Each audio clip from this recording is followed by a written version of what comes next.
ಈಗ ಹೇಗಿದೆ ಇಂಡಸ್ಟ್ರಿ? ಈಗ ನಿಮಗೆ ಗೊತ್ತಲ್ಲ ಸರ್, ಕತೆ ಚೆನ್ನಾಗಿತ್ತು ಅಂತ ಹೇಳಲ್ಲ. ಏನೋ ಅವನು ಅಷ್ಟು ಕೋಟಿ ಕೊಡಿಸ್ಬಿಡ್ತೀನಿ, ಇಷ್ಟು ಕೋಟಿ ಕೊಡಿಸ್ಬಿಡ್ತೀನಿ, ಆ ಸ್ಯಾಟಲೈಟಲ್ಲಿ ಇಷ್ಟು ಬಂದ್ಬಿಡುತ್ತೆ, ಇದರಲ್ಲಿ ಇಷ್ಟು ಬಂದ್ಬಿಡುತ್ತೆ ಸರ್ ಅಂತಂದ ಆ ಆಸೆ ಮೇಲೆ ಬಂದ್ಬಿಟ್ಟೆ. ಸೂಸೈಡ್ ಅದ್ರ ಬಗ್ಗೆ ಅಯ್ಯೋ ನಾವು ಈ ಟೈಮ್ನಲ್ಲಿ ಈಗೆಲ್ಲ ಮಾಡೋ ಯೋಚನೆ ಮಾಡಿದ್ವಿ ಅಂತ ಮಾತಾಡೋದು ಏನಿದೆ ಈಗ ನೋಡ್ರಿ, ನಾನು ನಿಮ್ಮ ಮಾತಿಗೆ ವಿರುದ್ಧವಾಗಿ ಇವತ್ತಲ್ಲ ಯಾವತ್ತೂ ನಡ್ಕೊಳ್ಳಲ್ಲ. ಆತ್ಮಹತ್ಯೆ ಮಾಡ್ಕೊಂತೀವಿ ಅಂತ ಅನ್ಕೊಳ್ಳೋದೇ ದೊಡ್ಡ ತಪ್ಪು ಅಂತ ಇವಾಗ ಬುದ್ಧಿ ಹೇಳ್ತಾರೆ ನನಗೆ. ಏನೋ ದೊಡ್ಡದಾಗಿ ಏನೋ ನನಗೆ ಇಂಡಸ್ಟ್ರಿ ಕೊಟ್ಟಿಲ್ಲ ಅಂತ ಹೊರಗೆ ಏನಿಲ್ಲ. ಚಿತ್ರರಂಗ ಕೊಟ್ಟಿದೆ ಸರ್, ಅದನ್ನ ನಮ್ಮ ಕೆಲವೊಂದು ಸ್ವಯಂಕೃತ ಅಪರಾಧಗಳು ಮತ್ತೆ ಮಾಸ್ ಡೈಲಾಗಲ್ಲಿ ಹೇಳ್ಬೇಕು ಅಂದ್ರೆ ನಮ್ಮ ಗಾಂಚಲಿಗಳಿಂದನೇ ನಾವು ಹೋಗ್ತೀವಿ. ಅದಂತೂ 100%. ಚಿತ್ರರಂಗ ಯಾರಿಗೂ ಮೋಸ ಮಾಡಿಲ್ಲ, ಮಾಡೋದು ಇಲ್ಲ. ಈ ಇಂಡಸ್ಟ್ರಿಯನ್ನು ನಂಬ್ಕೊಂಡು ನಾನು ಫುಟ್ಪಾತ್ ಆದೆ, ಯಾರದೋ ನಿರ್ದೇಶಕನ ಮಾತಿನ ಮರಳಾಗಿ ಮೋಸವಾಗಿದ್ದು ಅದು ನಿಂತು ತಪ್ಪು. ಆಮೇಲೆ ಅದನ್ನ ಚಿತ್ರರಂಗದ ಮೇಲೆ ಎತ್ತಾಕಿದ್ರೆ ಅದು ತುಂಬಾ ತಪ್ಪಾಗುತ್ತೆ ಅಂತ ನನ್ನ ಅನಿಸಿಕೆ.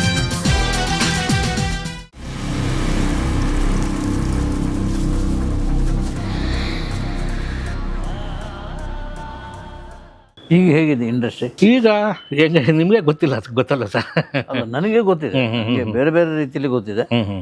ಸಾಯಿಗೆ ಹೇಗೆ ಅನಿಸುತ್ತೆ ಅಂತ ಸರ್ ನನಗೆ ಏನು ಅಂತಂದರೆ, ಈಗ ಕೆಲವರು ಈಗ ನೀವು ಗಣೇಶ್ ಕಾಸರಗೋಳವರು ಸಿನಿಮಾ ಮಾಡ್ತಿದ್ದಾರೆ ಅಂತ ಇಟ್ಕೊಳ್ಳಿ, ಇಲ್ಲ ಸಾಯಿನೇ ಬರೀಬೇಕು ಅಂತ ಅನ್ನೋರು ಇದ್ದಾರೆ, ನನ್ನ ಕೈಲೇ ಬಂದು ಬರೆಸ್ತಾರೆ ಒಂದು.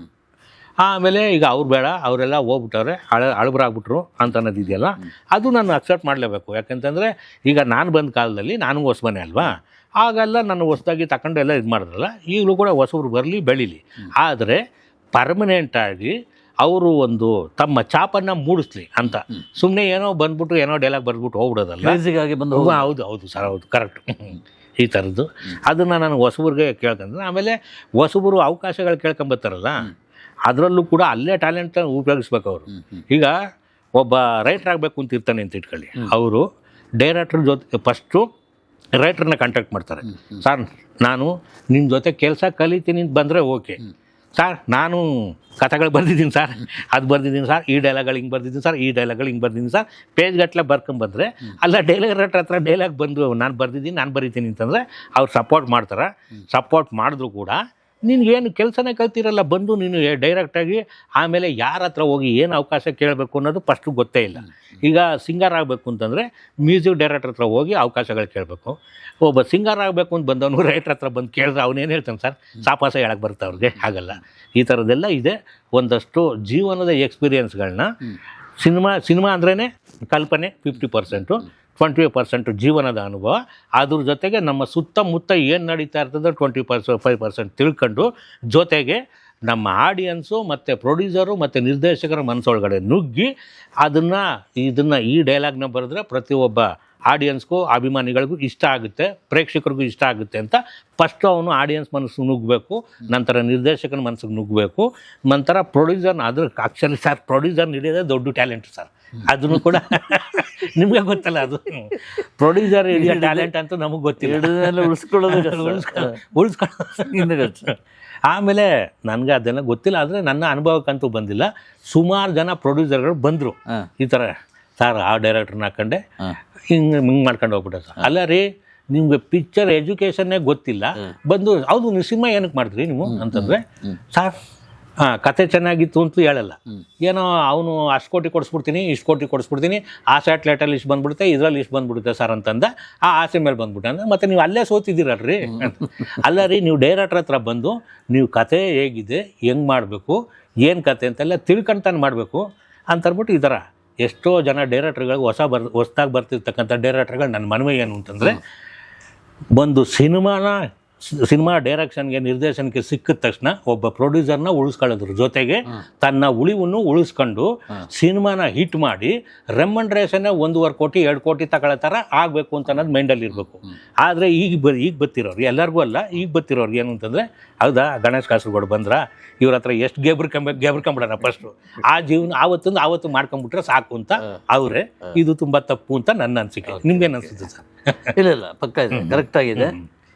ಆಮೇಲೆ ನನಗೊಂದು ಕುತೂಹಲ ಏನಂದರೆ, ಈ ನೀವು ಹಳೆ ಲೈಫ್, ನಿಮ್ಮ ಕಳೆದೋದ ಲೈಫ್ ಏನಿದೆಯೋ ತುಂಬ ತೊಂದರೆಯಲ್ಲಿದ್ದ ಲೈಫ್, ಅದ್ರ ಬಗ್ಗೆ ಏನಾದರೂ ಮಾತಾಡೋದು ನಿಮ್ಮ ಮಿಸ್ಸಸ್ ಹತ್ರ ಮಾತಾಡೋದಿದೆಯಾ?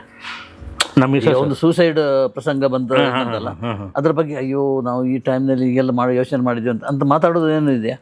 ಈಗ ಅದಿದೆ ನೋಡ್ರಿ, ನಾನು ನಿಮ್ಮ ಮಾತಿಗೆ ವಿರುದ್ಧವಾಗಿ ಇವತ್ತಿಗಲ್ಲ ಯಾವತ್ತಿಗೂ ನಡ್ಕೊಳ್ಳಲ್ಲ ಒಂದು. ಆಮೇಲೆ ಆತ್ಮಹತ್ಯೆ ಮಾಡ್ಕೊಂತೀವಿ ಅಂತ ಅನ್ಕೊಳ್ಳೋದೇ ದೊಡ್ಡ ತಪ್ಪು ಅಂತ ಇವಾಗ ಬುದ್ಧಿ ಹೇಳ್ತಾರೆ ನನಗೆ. ಅಂದರೆ ನನಗೆ ಭಗವಂತ ಕೊಟ್ಟಿರೋದು ಏನು ಅಂತಂದರೆ, ನನಗೆ ಯಾವುದಕ್ಕೊಂದಕ್ಕೂ ಡಿಮ್ಯಾಂಡ್ ಮಾಡಲ್ಲ ಸರ್. ಕೇಳಿದ್ರೆ ಒಂದು ದೇವಸ್ಥಾನ ಅಷ್ಟೇ. ಸಿನಿಮಾಗೆ ಹೋಗ್ಬೇಕು ಅಂತಲೂ ಕೇಳಲ್ಲ, ಶೂಟಿಂಗ್ ಸ್ಪಾಟ್ಗೆ ಬರಬೇಕು, ಅವ್ರನ್ನ ನೋಡಬೇಕು, ಇವ್ರನ್ನ ನೋಡಬೇಕು ಅನ್ನೋ ಕ್ರೇಜು ಇಲ್ಲ. ಒಬ್ಬ ಮನೆಯ ಗೃಹಿಣಿಯಾಗಿ ನನಗೆ ದೇವ್ರು ಕೊಟ್ಟಿರ್ತಕ್ಕಂಥ ವರ ಅಂತ ನಾನು ಹೇಳ್ಬೋದು, ಎದೆ ತಟ್ಕೊಂಡು ಹೇಳ್ತೀನಿ. ಮಕ್ಕಳು? ಮಗ ಒಬ್ಬ ಸರ್, ಬಿಕಾಮ್ ಓದ್ತಾ ಇದ್ದಾನೆ. ಬಿಕಾಮ್ ಓದ್ತಾ ಇದ್ದಾನೆ. Okay okay, S.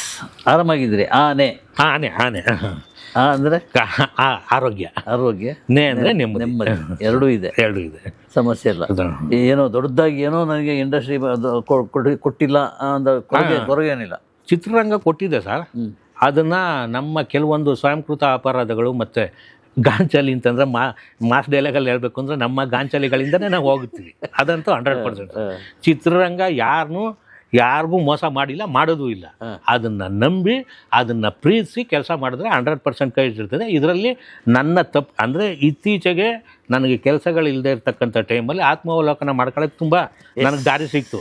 ಅಂದರೆ ತುಂಬ ವಿವೇಕಾನಂದರು ಒಂದು ಮಾತು ಹೇಳಿದ್ದಾರೆ, ದಿವಸದ 24 ಗಂಟೆಯಲ್ಲಿ 1 ಅವರ್ ಆದರೂ ನಿನ್ನ ಜೊತೆಲಿ ನೀನು ಮಾತಾಡ್ಕೊಳ್ಳಿಲ್ಲ ಅಂತಂದರೆ ನೀನು ಪರಿಪೂರ್ಣ ವ್ಯಕ್ತಿ ಅಲ್ಲ ಅಂತ ಯಾವುದೋ ಒಂದು ವರ್ಷ ಓದಿದ್ದೆ. ಅದು ನಿಜ ಸರ್. ಆವಾಗ ನನಗೆ ಆತ್ಮಾವಲೋಕನ ಮಾಡ್ಕೊಳ್ಳೋಕೆ ಸರೋಯ್ತು. ಯಾಕೆಂದರೆ ಎಲ್ಲೆಲ್ಲಿ ಏನೇನು ತಪ್ಪು ಮಾಡಿದೆ, ನಾನು ಯಾಕೆ ದುಡ್ಡಿಗೆ ಡಿಮ್ಯಾಂಡ್ ಆಗಿ ನಿಂತ್ಕೊಳ್ಳಿಲ್ಲ, ಅದು ತಪ್ಪಾಯ್ತಾ. ಅದು ಹಂಗನ್ಸುತ್ತೆ, ಆ ಕ್ಷಣಕ್ಕೆ ಅನಿಸುತ್ತೆ. ಆದರೆ ನೆಕ್ಸ್ಟ್ ಕ್ಷಣಕ್ಕೇ ಇಲ್ಲ, ನಾನು ಆ ಥರ ದುಡ್ಡಿಗೆ ಡಿಮ್ಯಾಂಡ್ ಮಾಡಿ ಜಗಳ ಆಡಿದರೆ ಇವತ್ತೊಬ್ಬ ಸಾಯಿ ಕೃಷ್ಣ ಅನ್ನೋನು ಕೆಟ್ಟ ಹೆಸರು ತಗೊಂತಿದ್ದ. ಅವ್ನು ನಾಲ್ಕಳ್ಳೆ ಬೇಡ್ರಿ, ಅವ್ನಿಗೆ ಸುಮ್ಮನಾದರೂ ಜಗಳ ತೆಗಿತಾನೆ ಅಂತ ಅನ್ನೋದು ಬರ್ತಿತ್ತು. ಅದನ್ನು ಉಳಿಸ್ಕೊಂಬಂದಿದ್ದೀನಿ. ಅದೊಂದು ಸಾಕು ಅಂತ. ಆಮೇಲೆ ಇದು ಈ ಇಂಡಸ್ಟ್ರಿ ಮೇಲೆ ಆಪಾದನೆ ಹೊರಿಸೋದಿದೆಯಲ್ಲ, ಗಾಂಧಿನಗರದ ಮೇಲೆ. ನಾನು ಸಾಕಷ್ಟು ಡೈರೆಕ್ಟರ್ನ ಹುಡುಗರನ್ನೆಲ್ಲ ನೋಡಿದ್ದೀನಿ ಸ್ಟೇಜ್ ಮೇಲೆ. ಗ್ರೀನ್ ಹೌಸ್ನ ಅದೇ ಸೆಲ್ಲರ್, ಅದು ಸ್ಟೇಜ್ ಮೇಲೆ ನಿಂತ್ಕೊಂಡಿರ್ತಾರೆ. ಬಂದ ಕೂಡಲೇ ಫಸ್ಟ್ ಈ ಇಂಡಸ್ಟ್ರಿಯನ್ನು ನಂಬ್ಕೊಂಡು ನಾನು ಫುಟ್ಪಾತ್ ಆದೆ ಅಂತೇಳಿ, ಗಾಂಧಿನಗರ ನಡ್ಕೊಂಡು ನಾನು ಎಲ್ಲವನ್ನು ಕಳ್ಕೊಂಡೆ ಅಂತೇಳಿ ನಾನು ತಕ್ಷಣ ಮತ್ತೆ ಅದೇ ಸ್ಟಾಪ್ ನಿಲ್ಸಲ್ಲಿ. ನೀನು ಇದೇ ಇಂಡಸ್ಟ್ರಿ ನಂಬ್ಕೊಂಡು ತಾನೆ ಉಪೇಂದ್ರ ಬಂದಿರೋದು. ಹೌದು. ಉಳಿದವ್ರು ಯಾರಿದೆ, ಯಶ್ ಇದ್ದಾರೆ, ಗಣೇಶ್ ಇದ್ದಾರೆ, ಇವರೆಲ್ಲ ಬಂದಿರೋದು ಇದೇ ಇಂಡಸ್ಟ್ರಿ. ಯಾಕೆ ಅವರು ನಿನ್ನಲ್ಲಿ ನಿನ್ನ ಬಗ್ಗೆ ಯೋಚನೆ ಮಾಡು. ವಿವೇಕಾನಂದ ಹೇಳಿದ ಮಾತೇನಿದೆಯೋ ಅದು ನಿನ್ನ ಬಗ್ಗೆ ಯೋಚನೆ ಮಾಡು. ನಿನ್ನೆ ಪ್ರಶ್ನೆಗಳು. ಹೌದು. ಅದು ಬಿಟ್ಟು ಬೇರೆ ಯಾರೋ ಇದು ಮಾಡಿದ್ರು ಅಂತ ಹೇಳೋ ತಪ್ಪು. ನಿನ್ನ ಕೊರತೆ ಇದೆ ಅಲ್ವಾ, ನಿನ್ನಲ್ಲಿ ಏನೋ ಕೊರತೆ ಇದೆ. ಅದನ್ನು ಕೊರತೆ 100% ಇದೆ ಸರ್. ಈಗ ಸುಮ್ಮನೆ ಮಾಮೂಲಿ ಉದಾಹರಣೆಗೆ ಹೇಳ್ತೀನಿ, ಒಬ್ಬ ಡ್ರೈವರ್ ಆಗಬೇಕು ಅಂತಂದರೆ, ಡ್ರೈವರು ಅಂತ ಅನ್ಸ್ಕೊಬೇಕು ಅಂದರೆ ಫಸ್ಟ್ ಗೇರು, ಸೆಕೆಂಡ್ ಗೇರು, ಥರ್ಡ್ ಗೇರು, ಎಕ್ಸ್ಲೇಟರ್ ಯಾವುದು, ಬ್ರೇಕ್ ಯಾವುದು, ಇದೆಲ್ಲ ತಿಳ್ಕೊಂಡು ಡ್ರೈವಿಂಗ್ ಮಾಡಬೇಕು. ಆಮೇಲೆ ಡ್ರೈವರ್ ಅನ್ಸ್ಕೊಬೇಕು. ಬರೀ ಡ್ರೈವರ್ ಅಂತ ಅನ್ಸ್ಕೊಂಬಿಟ್ರೆ ಸಾಲದು, ಎಲ್ಲರೂ ಕೆಟ್ಟು ನಿಂತಾಗ ಏನು ಕೆಟ್ಟಿದೆ ಅಂತ ಅನ್ನೋದು ಕೂಡ ಗೊತ್ತಾಗಬೇಕು. ಅದಾದಮೇಲೆ ಅದನ್ನೆಲ್ಲ ತಿಳ್ಕೊಳ್ಳದೆ ನೀವು ಪ್ರೊಡಕ್ಷನ್ ಮಾಡೋಕ್ಕೆ ಬಂದುಬಿಟ್ರೆ ತಪ್ಪು ನಿಮ್ಮದೇ, ಆಯಿತಾ. ಅದರಲ್ಲಿ ಯಾರ್ದೋ ನಿರ್ದೇಶಕನ ಮಾತಿನ ಮರಳಾಗಿ ಮೋಸವಾಗಿದ್ದು ಅದು ನಿಮ್ಮ ತಪ್ಪು. ಅಲ್ಲಿ ಮೋಸ ಹೋದ್ಮೇಲೂ ಕೂಡ ಆಮೇಲೆ ಅದನ್ನೇ ಚಿತ್ರರಂಗದ ಮೇಲೆ ಎತ್ತಾಕಿದ್ರೆ ಅದು ತುಂಬ ತಪ್ಪಾಗುತ್ತೆ ಅಂತ ನನ್ನ ಅನಿಸಿಕೆ. ನಿಮ್ಮದು ಅದೇನೆ? ಈಗ ಯಾವುದು ಮಾಡ್ತಾ ಇದ್ರಿ? ಈಗ ಕೋಚ್ ಅಂತ ಮಕ್ಕಳು ಸಿನಿಮಾ ಒಂದು ಡೈಲಾಗ್ ಬರೀತಾ ಇದ್ದೆ. ಕೋಚ್ ತುಂಬ ಚೆನ್ನಾಗಿದೆ, ಅದ್ಭುತವಾಗಿದೆ. ಹೌದು ಸರ್. ಯಾರು ಮಾಡ್ತಾ ಇದ್ದಾರೆ? ಎಲ್ಲ ಹೊಸಬ್ರೆ. ಡೈರೆಕ್ಟ್ರು ಕೂಡ ಹೊಸಬ್ರೆ, ತುಂಬ ಚೆನ್ನಾಗಿ ಮಾಡಿದ್ದಾರೆ. ಅವತ್ತು ಒಂದು ದಿವಸ ಒಂದು 5-6 ತಿಂಗಳಲ್ಲಿ ಮತ್ತೆ ನಾವು ಅದರ ಬಗ್ಗೆ ಏನು ಸಿನಿಮಾಪ್ಪ ಅಂತ ಮಾತಾಡೋ ಸಂದರ್ಭನೂ ಇರ್ಬೋದು. ಹೌದು ಹೌದು ಹೌದು. ಅದೇ ಒಂದು ಸಿನಿಮಾ ಈಗ ನಮ್ಮ ರಾಜೇಶ್ ಶೆಟ್ಟಿ ಅಲ್ವಾ? ಹೌದು ಹೌದು ಹೌದು. ಅದು ಸ್ಟಾರ್ಟ್ ಮಾಡೋಕೆ ಯಾರಿಗೆ ಗೊತ್ತಿತ್ತು? ಹೌದು ಅಂಥದ್ದೇ ಆಗ್ಬೋದು ಕೂಡ ಅಲ್ವಾ? ಹೌದು ಸರ್. ನಿಮಗೆ ಇಷ್ಟ ಆಗಿದೆ ಅದು? ನನಗೆ ಇಷ್ಟ ಆಗಿದೆ ಸಬ್ಜೆಕ್ಟ್ ಅಲ್ವಾ? ತುಂಬ ಇಷ್ಟ ಆಗಿದೆ. ಆಮೇಲೆ ಮತ್ತೆ ನನಗೆ ಬರವಣಿಗೆಗೆ ಒಂದು ಚಾಲೆಂಜಿಂಗ್ ಆಗಿದೆ, ತುಂಬ ಚೆನ್ನಾಗಿದೆ. ಒಂದು ಕ್ರೀಡಾ ವಿಷಯದ ಬಗ್ಗೆ ಇಟ್ಕೊಂಡು ತುಂಬ ಚೆನ್ನಾಗಿ ಮಾಡಿದ್ದಾರೆ. ಅಂದರೆ ಸುಮ್ಮನೆ ಒಂದು ಲೈನಲ್ಲಿ ಹೇಳಬೇಕು ಅಂತಂದರೆ, ಬುಡಕಟ್ಟು ಜನಾಂಗದವರು ಕ್ರೀಡೆಯಲ್ಲೂ ಎಷ್ಟು ಮುಂದುವರೆದಿದ್ದಾರೆ ಅಂತ ಅನ್ನೋದು ತೋರಿಸೋದೇ ಒಂದು ಸಿನಿಮಾ. ತುಂಬ ಚೆನ್ನಾಗಿ ಮಾಡಿದ್ದಾರೆ, ಅದ್ಭುತವಾಗಿ ಮಾಡಿದ್ದಾರೆ. ಅದು ಅಲ್ಲದೆ ನಮ್ಮ ಪ್ರಾಂತ್ಯದ ಕಡೆ, ನಗರದ ಕಡೆ, ಬೆಟ್ಟದ ಕಡೆ ಇರ್ತಕ್ಕಂಥ ಪ್ರಾಂತ್ಯಗಳನ್ನ ಆ ಭಾಷೆನೇ ಯೂಸ್ ಮಾಡಿ, ಅದೇ ನೇಟಿವಿಟಿನ ಯೂಸ್ ಮಾಡಿ ಇದು ಸಿನಿಮಾ ಮಾಡಬೇಕು ಅಂತ ಅವ್ರು ಬಂದರು. ಅದು ನೀವೇ ಸರಿ ಸಾರ್ ಅಂತ ಅಂದ್ಬಿಟ್ಟು ಬಂದರು. ಬರಿತಾ ಇದ್ದೀನಿ ಅದು ನೀವೇ ಬರಿಬೇಕು ಅಂತ ಬಂದ್ರಲ್ಲ, ಬರಿತಾ ಇದ್ದೀನಿ ಸರ್. ಮಧ್ಯದಲ್ಲಿ ಇಲ್ಲೊಂದು ಸಾಂಗ್ ಸಿಕ್ಕುತ್ತೆ, ಸಾಂಗ್ಗಳು ಬರ್ಕೊಂತೀನಿ. ಆ ಸಾಧ್ಯ ಆದಷ್ಟು ನನಗೆ ಸಾಂಗ್ಗಳು ಬರ್ತಾ ಇರೋದು ಏನು ಅಂತಂದರೆ ಕಾಂಟ್ರವರ್ಸಿ ಸಾಂಗ್ಗಳು ಬೇಕು ಅಂತ. ಈಗ ಪ್ರೇಮಠದಲ್ಲಿ ಮೇಲುಕೋಟೆ ಸಾಂಗು ಅದು ದೊಡ್ಡ ಕಾಂಟ್ರವರ್ಸಿ ಆಯಿತು. ಅದೇ ಥರ ಅದಾದಮೇಲೆ ಸುಮಾರು ಬಂತು, ಆಮೇಲೆ ನಾನು ಬಿಟ್ಟೆ. ಆದರೆ ಮಧ್ಯದಲ್ಲಿ ಕ್ಯಾರೆಕ್ಟರ್ಗಳು ಬರ್ತಾಯಿದೆ. ಅದರಲ್ಲಿ ಹೆಂಗೋ ಏನು ಅಂತಂದರೆ ಬಿರಿಯಾನಿಗಿಲ್ಲ ಅಂತಂದ್ರೂ ಚಿತ್ರಾನ್ನಕಾರಕ್ಕೆ ಅಷ್ಟು ಇದೆ ಸರ್, ಅಷ್ಟೇ ಬರ್ತಾಯಿದೆ, ನೆಮ್ಮದಿಯಾಗಿದ್ದೀನಿ. ಓಹೋ ಅಂತಂತೂ ಜೀವನ ಮಾಡ್ತೀನಿ, ಒಟ್ನಲ್ಲಿ ಜೀವನ ಇಂಡಸ್ಟ್ರಿಗೆ ಎಂಟ್ರಿ ಆದ್ದು ಹಾಡುಗಾರ ಆಗ್ಬೇಕು ಅಂತ, ಸಿಂಗರ್ ಆಗ್ಬೇಕು. ಸಿಂಗರ್ ಆಗ್ಬೋದು ಅಂತ ಒಂದು ಹಾಡ್ಬೋದು ಈಗ ಅಂದರೆ ಹೇಗಾದ ಯಾವ ಒಂದು ಒಳ್ಳೆ ಹಾಡು ಬರಲ್ಲ ಸರ್, ಈಗ ಎಲ್ಲ ಆಗ್ಬಿಟ್ಟು ಬೇರೆ ಥರ ಆಗ್ಬಿಟ್ಟಿದೆ, ಅದು ಚೆನ್ನಾಗೂ ಇರಲ್ಲ ಬಿಡಿ. ಆಡಿದ್ರೆ ನೀಟಾಗಿ ಆಡಬೇಕು, ತರವೆಲ್ಲ ತೆಗಿ ನಿನ್ನ ತಂಬೂರಿ ಆ ಥರ ಅಲ್ವ ಸರ್? ಅದನ್ನ ಹಾಡಿ, ಅದನ್ನ ಹಾಡಿ, ಅದಕ್ಕೆ ಏನು ತರವೆಲ್ಲ ತೆಗಿ ನಿನ್ನ ತಂಬೂರಿ, ಬರಿದೆ ಬಾರಿಸದಿರೋ ತಂಬೂರಿ, ಈ ಥರದ. ಎಸ್, ನಾ ಕೇಳಿದ್ದು ಅಥವಾ ನೀವು ಹೇಳಿದ್ದೆ ಇನ್ನೂ ಹೇಳುವಂಥದ್ದು ಏನಾದಿತ್ತ? ಆಮೇಲೆ ಏನು ಅಂತಂದರೆ ಆಸೆ ಇರಬೇಕು, ದುರಾಸೆ ಇರಬಾರ್ದು ಅಂತ ನನ್ನ ಸಿನಿಮಾ ರಂಗದಲ್ಲಿ ಹೇಳೋದು. ಆಮೇಲೆ ಸಿನಿಮಾ ರಂಗದಲ್ಲಿ ನೀವು ಸೋತ್ಬಿಟ್ಟು ಸಿನಿಮಾ ರಂಗದ ಮೇಲೆ ಆಪಾದನೆ ಹೊರಿಸೋದಿದೆಯಲ್ಲ, ತುಂಬಾ ತಪ್ಪದು. ಯಾಕೆಂದರೆ ನಮ್ಗೆ ಅನ್ನ ಕೊಟ್ಟಿದೆ, ಎಲ್ಲೂ ಸಿಗದೆ ಇರ್ತಕ್ಕಂಥ ಸುಖ ಸಿಕ್ಕಿದೆ ಅಲ್ವಾ ಸರ್? ಈಗ ಒಬ್ಬ ಡೈರೆಕ್ಟರ್ ಆದರೆ, ಒಬ್ಬ ರೈಟರ್ ಆದರೆ, ಒಂದು ಶೂಟಿಂಗ್ ಸ್ಪಾಟ್ಗೆ ಹೋಗ್ಬೇಕು ಅಂತಂದ್ರೆ ಅವ್ರನ್ನ ಒಂದು ಹೂವಿನ ಮೇಲೆ ನಡೆಸ್ತಾರೆ ಸರ್, ಹೂವಿನ ಮೇಲೆ ಅಲ್ವಾ? ಈ ಥರ ಸುಖ ಎಲ್ಲ ಬೇರೆ ITBT ಸಿಗುತ್ತೆ. ತುಂಬ ಇಷ್ಟ ಅದಿ ಸಾಯಿ, ಯಾಕಂದರೆ ಈ ನಾನು ಚೆನ್ನಾಗಿದ್ದೇನೆ ಅಂತ ಹೇಳೋದು ಇಂಡಸ್ಟ್ರಿಗೆ ತುಂಬ ಕಷ್ಟ ಅಲ್ಲ, ಯಾರೂ ಹೇಳಲ್ಲ. ಹೌದು, ಹೇಗಿದ್ದೀರಿ, ಅಯ್ಯೋ ಅದಾಯಿತು ಇದಾಯಿತು ಸಮಸ್ಯೆ, ಇದನ್ನೇ ಹೇಳ್ತಾರೆ. ನನ್ನ ಹತ್ರನೂ ಕೇಳ್ತಾರೆ, ಹೇಗಿದ್ದೀರಿ ಸರ್ ಅಂದರೆ, ಫಸ್ಟ್ ಕ್ಲಾಸ್ ಆಗಿದ್ದೀರಿ. ಆನೆ ಇದೆಯಲ್ಲ ಅದು ಆರಾಮಾಗಿದ್ದೀನಿ, ಅದು ನಮ್ಮ ಯೋಚನೆಯಲ್ಲೇ ಇದೆ ಅಷ್ಟೇ, ಯಾರೋ ಕೊಡೋದಲ್ಲ ಅದು. ನನಗೆಲ್ಲವನ್ನೂ ಕೊಟ್ಟಿದೆ ಇಂಡಸ್ಟ್ರಿ ಅಲ್ವಾ? ಇಂಡಸ್ಟ್ರಿಯನ್ನು ಬೈತಾ ಕೂತ್ಕೊಳ್ಳಿಕ್ಕೆ ಏನಾಗಿದೆ? ಹೌದು, ಎಲ್ಲ ಯಾಕೆ ಬೈಬೇಕು? ಯಾಕೆ ಬೈಬೇಕು? ಅದನ್ನೇ, ಏನಾದರೂ ತಪ್ಪು ಮಾಡಿದರೆ ನಂದು. ಹೌದು, ಸ್ವಯಂಕೃತ ಅಪರಾಧಗಳು. ಹೌದು, ಅದು ಆಮೇಲೆ ಇಂಡಸ್ಟ್ರಿ ಬಗ್ಗೆ ತುಂಬ ಕೆಟ್ಟದಾಗಿ ಮಾತಾಡಿಕೊಂಡು ಏನಿದೆ ನೆಕ್ಸ್ಟ್ ಏನು? ಅದೇ ನಾವು ಅಲ್ಲ, ಬೀದಿಲಿ ಸೂಜಿ ಕಳೆದಾಕ್ಬಿಟ್ಟು ಮನೇಲಿ ಬಂದು ಹುಡುಕ್ದಂಗೆ ಆಗುತ್ತೆ ಅಷ್ಟೇ ಅಲ್ವಾ? ಸೊ ಅದ್ರ ವಿರೋಧಿ ನಾನು, ನೀವು ಕೂಡ 100% ಸರ್. ಸಿನಿಮಾ ರಂಗ ಯಾವತ್ತೂ ಯಾರನ್ನೂ ಕೂಡ ಕೈ ಬಿಟ್ಟಿಲ್ಲ, ಕೈಯೇ ಹಿಡಿದಿದೆ. ನಿಮ್ಮದೇನೋ ಮಿಸ್ಟೇಕ್ ಇದೆ, ತಪ್ಪಿದೆ, ಅದನ್ನ ಉಳಿಸ್ಕೊಂಡು ಹೋಗೋದು, ಬೆಳೆಸ್ಕೊಂಡು ಹೋಗೋದು ನಿಮ್ಮ ಕೈಲೇ ಇದೆ. ಎರಡು ನಿಮ್ಮ ಕೈಲೇ ಇದೆ. ಅಳ್ದೋಗೋದು ನಿಮ್ಮ ಕೈಲೇ ಇದೆ, ಉಳ್ದೋಗೋದು ನಿಮ್ಮ ಕೈಲೇ ಇದೆ, ಬಾಳೋದು ನಿಮ್ಮ ಕೈಲೇ ಇದೆ ಅಲ್ವಾ ಸರ್? ಎಸ್.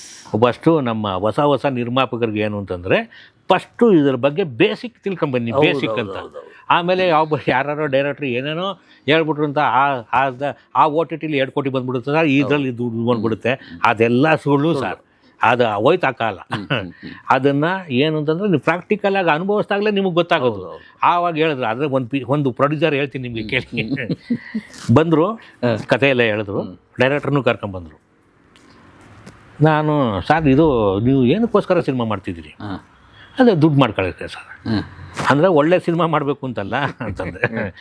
ಆಮೇಲೆ ನಾನು ಸೈಡಿಗೆ ಕರ್ಕೊಂಡು ಹೋಗಿ ಪ್ರೊಡ್ಯೂಸರ್ ನಂಗೆ ಕೇಳ್ತಾ ಇದ್ದರೆ, ಡೈರೆಕ್ಟ್ರಿಗೆ ಇಲ್ಲಿ ಟೆನ್ಷನ್, ಏನು ಹೇಳ್ಬಿಡ್ತಾವನೆ ಅಂತಂದ, ನನಗೆ ಬಿಚ್ಚೋಗುತ್ತೆ ಅಂತಂದ.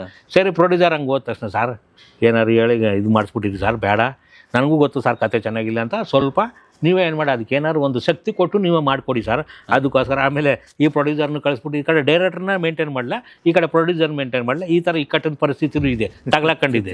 ಆಮೇಲೆ ಸಿನಿಮಾ ರಿಲೀಸ್ ಆಗಿ ದುಡ್ಡೆಲ್ಲ ಕಳ್ಕೊಂಡ್ಮೇಲೆ ಆವತ್ತು ನೀವು ಹೇಳಿದ್ರಿ ನಾ ಕೇಳಲಿಲ್ಲ ಅಂತ ಪ್ರೊಡ್ಯೂಸರು ಬಂದವ್ರೆ ನನ್ನ ಹತ್ರ ಕೇಳಿದ್ದಾರೆ. ಆವಾಗ ನನ್ನ ನಗದು ಬಿಟ್ಟರೆ ಇನ್ನೇನು ಇಲ್ಲ ಅಷ್ಟೇ, ಒಂದು ವ್ಯಂಗ್ಯ ನಗನೂ ಅಲ್ಲ, ಒಂದು ಹುಸಿ ನಗೆ ಒಂಥರ ನಗ್ಬಿಟ್ಟ ಅಷ್ಟೇ. ಅದಕ್ಕೊಂದು ಕತೆ ಮಾಡ್ಕೊಂಬಿಟ್ಟಿದ್ದೀನಿ, ಸ್ವಲ್ಪ ಹಾರ್ಶ್ ಆಗಿರ್ಬೋದು. ಹೆಂಗೆ ಅಂತಂದರೆ ಅದನ್ನ ಹೇಳ್ತೀನಿ ನಿಮಗೆ. ಅಂದರೆ ಮಾಸ್ ಇದ್ರಲ್ಲಿ ಹೇಳ್ತೀನಿ. ಒಬ್ಬ ಬೈಲಲ್ಲಿ ಕಕ್ಕಸ್ಕೋಯ್ತಾ ಚಕ್ಲಿ ತಿಂತಿದ್ದಂತೆ. ಈ ಥರ ಒಬ್ಬ ಅಂದರೆ ನಿಮ್ಮಂಥವ್ರು ದೊಡ್ಡವ್ರು ಇರ್ತೀವಲ್ಲ, ಕಕ್ಕಸ್ಗೆ ಹೋಗ್ಬಿಟ್ಟು ಚಕ್ಲಿ ತಿನ್ನು, ಇಲ್ಲ ಚಕ್ಲಿ ತಿನ್ಬಿಟ್ಟು ಕಕ್ಕಸ್ಗೆ ಹೋಗು ಅಂತಂದರೆ ಅವನು ಒಂದು ಕ್ಲೋಸಪ್ಪಲ್ಲಿ ಒಂದು ಬುಕ್ ಹಾಕ್ಬಿಟ್ಟು ನಂಚ್ಕೊಂಡು ತಿಂದಂತೆ. ಅದಕ್ಕೆ ಈ ನಂಚ್ಕೊಂಡು ತಿನ್ನೋರ್ಗೆ ನಾವು ಏನು ಹೇಳೋಕ್ಕಾಗಲ್ಲ ಅಂತ ನಾನು ಹಂಗೆ ಬರ್ಕೊಂಬಿಟ್ಟಿದ್ದೀನಿ ಅಷ್ಟೇ. ಅದೊಂದು ಕತೆ ಅನ್ಕೊಂಡ್ಬಿಡ್ತೀನಿ, ಸುಮ್ಮನೆ ಆಗ್ಬಿಡ್ತೀನಿ ಅಷ್ಟೇ, ಬೇರೆ ದಾರಿನೇ ಇಲ್ಲ. ಅವನು ಎರಡೂ ಕೇಳಲಿಲ್ಲ. ನಂಚ್ಕೊಂಡು ತಿನ್ನೋರ್ಗೆ ಏನು ಹೇಳ್ತೀರಿ ಸರ್ ಬುದ್ಧಿವಾದ? ಹೇಳೋಕ್ಕಾಗಲ್ಲ ಅಲ್ವಾ? ಈಗ ನಾವು ಬಂದು ಮಾತು ಶುರು ಮಾಡಿದಾಗ ಸಾಯಿ ಕೃಷ್ಣ ಅವರ ಬಗ್ಗೆ ನನ್ನ ಒಪಿನಿಯನ್ ಏನಿತ್ತು ಅದು ಪೂರ್ತಿಯಾಗಿ ಬದಲಾಗಿ ಆನೆ ಆರೋಗ್ಯ ಮತ್ತು ನೆಮ್ಮದಿಯಿಂದ ಇದ್ದಾರೆ ಅಂತ ತಿಳ್ಕೊಂಡು ಭಾರಿ ಖುಷಿ ಆಯಿತು. ನಾನು ಫಸ್ಟ್ ಬಂದಾಗ ಒಂದು ಡಿಸ್ಕರೇಜ್ ಮಾಡುವಂಥ ಒಂದು ಮಾತೆಲ್ಲ ಹೇಳಿದ್ದೆ. ಒಂದು ಗಾಡಿ ತೊಗೊಳ್ಲಿಕ್ಕಾಗಿಲ್ಲ, ಒಂದು ಸ್ಕೂಟ್ರ್ ತೊಗೊಳ್ಲಿಕ್ಕಾಗಿಲ್ಲ ಅಂತೇಳಿಲ್ಲ. ಅವರ ಮಾತೆಲ್ಲ ಕೇಳಿದ ಮೇಲೆ ಅದು ಏನೂ ಅಲ್ಲ, ಈ ಆನೆನೇ ಮುಖ್ಯ. ಹೌದು ಸರ್. ಆನೆನೇ ಇರುವಾಗ ಈ ವೆಹಿಕಲ್ ಹಾಕಿ ಇದು ತುಂಬ ಹೃದಯವನ್ನು ಬಿಚ್ಚಿ ಮಾತಾಡಿದ್ದಾರೆ. ತುಂಬ ನನಗೂ ಖುಷಿ ಆಯಿತು. ಆಮೇಲೆ ನಮ್ಮ ಮಿಸ್ಅಂಡರ್ಸ್ಟ್ಯಾಂಡಿಂಗ್ ಏನಿದೆಯೋ, ಮಿಸ್ಅಂಡರ್ಸ್ಟ್ಯಾಂಡಿಂಗ್ ಅಲ್ವೇ ಅಲ್ಲ ಸರ್, ಅದು ನನಗೊಂದು ಬುದ್ಧಿವಾದ. ಆವತ್ತು ನಾನು ಕೇಳಲಿಲ್ಲ ಅನ್ನೋದೇ ಫೀಲಿಂಗ್ ನನಗೆ ಇವತ್ತು. ಇಷ್ಟು ವರ್ಷಗಳ ನಂತರ ಅದನ್ನು ಕ್ಲಿಯರ್ ಮಾಡಿದ್ದಾರೆ. ನನಗೆ ತುಂಬ, ನಾನು ಆ ಜಾಗದಲ್ಲಿ ಇದ್ನೋ ಇದೆಲ್ಲ ಮಾಡಿದ್ನೋ ಅಂತ ಅನಿಸುವಷ್ಟು ಯೋಚನೆಗೆ ಬಿದ್ದೆ. ಇಷ್ಟು ವಿಷಯ ಸಾಯಿ ಕೃಷ್ಣ ಅವ್ರ ಜೊತೆ ಮಾತಾಡಿ ನಮಗೆ ಸಿಕ್ಕಿದೆ. ನಿಮ್ಗೆ ಏನು ಅನಿಸ್ತೋ ಗೊತ್ತಿಲ್ಲ, ಖಂಡಿತ ಲೈಕ್ ಆಗುತ್ತೆ. ಒಂದು ರೀತಿಯಲ್ಲಿ ಇದು ಬಿಯಾಂಡ್ ಲಿಮಿಟ್, ಅವರ ಯೋಚನಾ ಲಹರಿ ಇದೆಯಲ್ಲ, ಅದು ಬಿಯಾಂಡ್ ಲಿಮಿಟ್ ಅಂತ ಹೇಳ್ತಾ ನಮ್ಮ ಈ ಕಾರ್ಯಕ್ರಮವನ್ನು ಮುಗಿಸ್ತೀನಿ. Thank you Sai. ನಮಸ್ತೆ ಗಣೇಶಣ್ಣ. ನಿಮ್ಮನ್ನು ಅಣ್ಣ ಅಂತ ಕರೆದ್ರೆ ನನಗೆ ಮನಸ್ಫೂರ್ತಿಗೆ ಒತ್ತಾಸೆ ಆಗುತ್ತೆ. ಯಾಕಂದರೆ ಸಾರ್ ಅಂತಂದರೆ ನೀವ್ಯಾರೋ ಬೇರೆ ಬೇರೆ ಥರ ಕಾಣುತ್ತೆ. ಅಣ್ಣ ಅಂತಂದರೆ ನಮ್ಮದೊಂದು ಸಂಬಂಧಗಳು ಅವಿನಾಭಾವ ಸಂಬಂಧವಾಗಿ ಹಂಗೆ ಮೂಡುತ್ತೆ. ನಮಸ್ತೆ ಗಣೇಶಣ್ಣ, ನನಗೆ ತುಂಬ ಖುಷಿ ಆಯಿತು. ನನ್ನ ಕರೆಸಿ ನನ್ನ ನೋವುಗಳನ್ನೆಲ್ಲ ನಲಿವುಗಳನ್ನೆಲ್ಲ ಕೇಳಿ ಒಂದಷ್ಟು ಸಜೆಷನ್ಸು ಕೊಟ್ಟಿದ್ದೀರಿ. ತುಂಬ ಥ್ಯಾಂಕ್ಸ್. Thank you.